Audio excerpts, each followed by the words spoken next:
Hola gente linda, bienvenidos a este primer episodio de podcast. Sería el primer episodio piloto, así que vamos a probar este proyecto nuevo en el que voy a estar contándole cosas, tanto experiencias laborales como hablar de cosas random, mientras pueden acompañar con algún tecito, un cafecito o lo que quieran.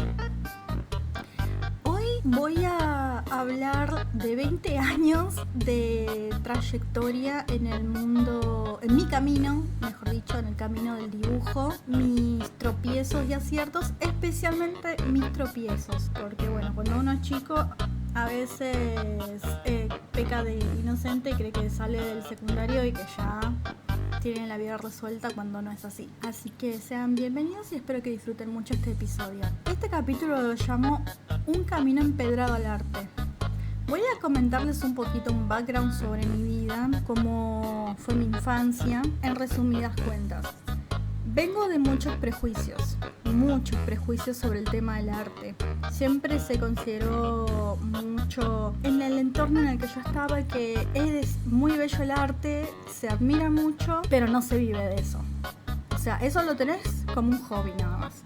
Y lo entiendo porque mi familia siempre se destacaron por tener trabajos más tradicionales dentro de las Fuerzas Armadas, la educación y la salud. O sea, lo básico que se puede trabajar dentro de un país, lo que más se necesita. Siempre soñé con ser mangaka, honestamente, porque estaba muy enamorada de Sailor Moon, de Dragon Ball, de los animes de aquella época cuando yo era chiquita. Y siempre había soñado con vivir en Japón y poder ser mangaka y vivir de eso. Pero por esos prejuicios que yo les comentaba, yo no sentía que iba a poder ser capaz de hacer algo así.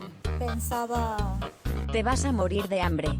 Mi familia no es que lo haya hecho de maldad, pero se preocupaban por mí y temían de que era un sueño y bueno, cosas que pasan, se le va a pasar. Mientras tanto, enfócate en estudiar y todo eso.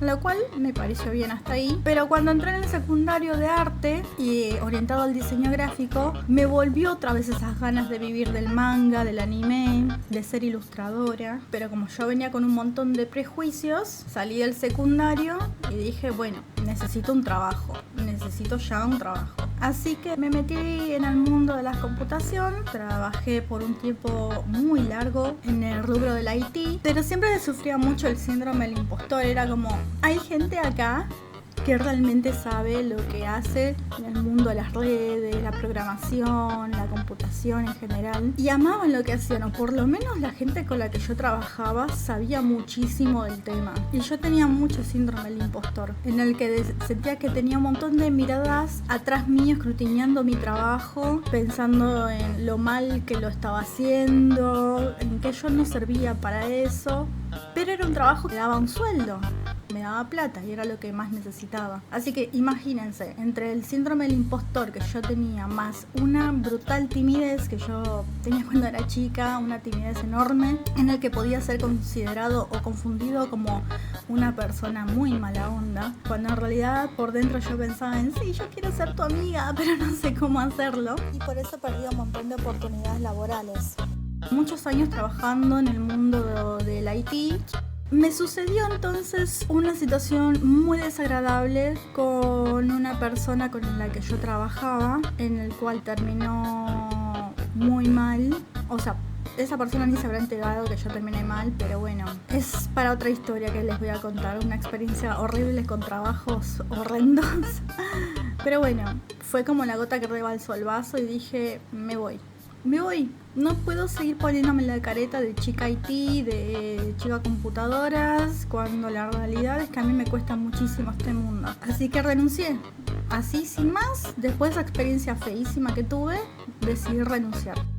No tenía experiencia, si bien tenía unos meros conocimientos sobre dibujo, me faltaba mucho, estaba muy verde. Había renunciado y dije, bueno, tengo que armarme de un plan porque me fui de lo que me daba de comer, tengo que hacer algo. Así que me metí a estudiar animación tradicional y 3D. De ahí me hice un montón de contactos, amigos, gente muy linda, y gracias a eso pude entrar a la empresa de videojuegos que tanto había soñado en ese momento, porque era como una especie de Google. O sea, tenían salas de ping pong, catering de lo más rico, tenían de todo, el ambiente laboral era genial, pero yo seguía con mis prejuicios, no podía parar.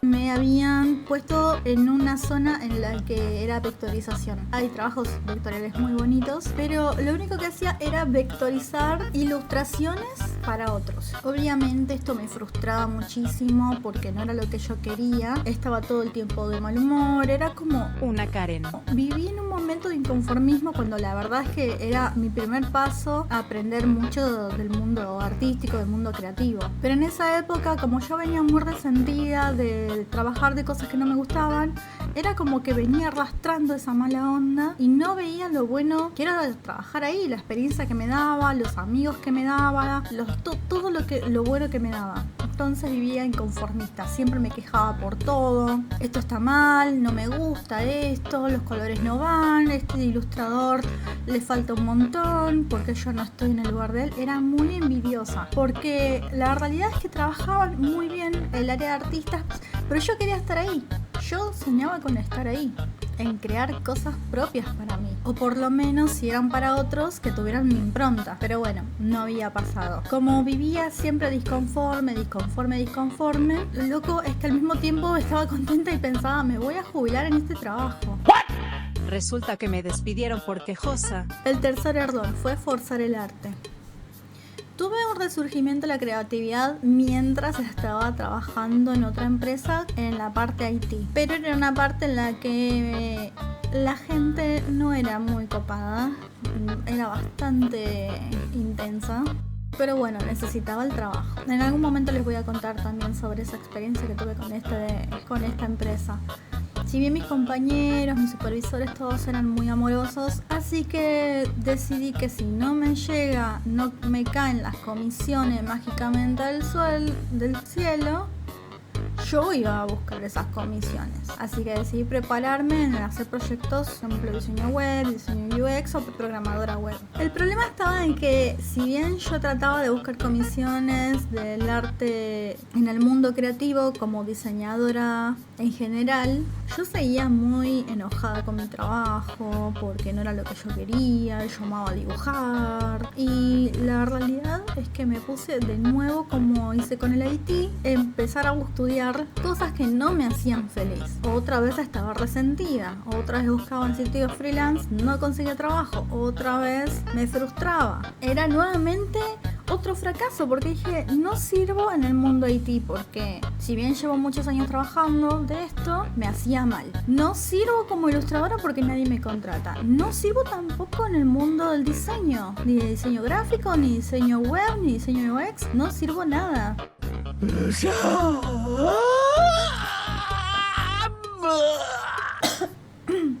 Pero pasó algo. Es como diría Homero Simpson, es una oportun crisis. Me pasó algo bastante feo mientras trabajaba de IT en mi salud mental. Simplemente me hizo muy mal el hecho de haber vivido con tantos prejuicios, ser tan creída con mis proyectos personales, como por ejemplo la ilustración. Cuando estaba muy verde me faltaba mucho todavía. Mi manera de crianza, que fue bastante rígida. Así que simplemente tuve problemas de salud mental y ese fue, como yo lo sentí, el peor de los fracasos. Porque no es que estaba fracasando laboralmente o creativamente. Sentí que yo era el fracaso solo por existir. Estaba en la parte más baja de mi vida y fue una temporada que duró como 2 años. Lo sufrí muchísimo y no dibujaba, y lo poco que dibujaba sentía que lo hacía todo mal. Hasta que ocurrió algo. Empecé a usar el dibujo como terapia. Descubrí algo hermoso en dibujar de forma grotesca y me inspiré un poco al estilo de Goya, usando un poquito de arte grotesco con un poco también de arte abstracto. Dije, no puedo seguir así. Tengo que hacer algo. Agarré un cuaderno y empecé a dibujar monstruos. Empecé a rayar el cuaderno, rayar hasta que saliera algo. Cuando estaba deprimida lo rayaba. Cuando estaba enojada o cuando estaba deprimida lo rayaba. O cuando estaba ansiosa, también hacía lo mismo. Lo rayaba hasta que se creaba una criatura que representaba lo mal que me sentía. Era una forma de escapar, era una forma de hacer catarsis. Resultó ser que el propio dibujo que tanto me hacía mal, porque yo no conseguía trabajo de eso, resultó ser de que me fue la terapia que me ayudó a salir de ahí. Y ahí hubo un clic en mi cabeza.